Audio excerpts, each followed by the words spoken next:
L'arrêt cardiaque en survient dans la grande majorité des cas au domicile, donc à peu près dans 80% des cas. Et dans ces situations-là, les défibrillateurs grand public ne sont pas forcément si faciles d'accès que ça.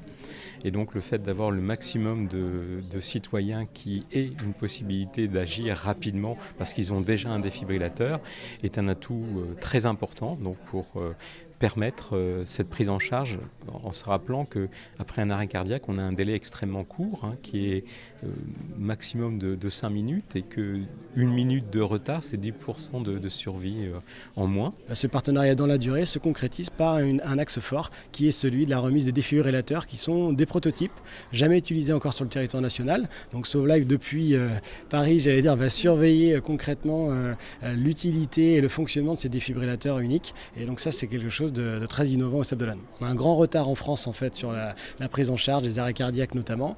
Et donc modestement, à l'échelle d'une ville comme le Sables d'Olonne, on veut se donner l'ambition d'améliorer les choses, de faire avancer la prise en charge et donc de sauver des vies.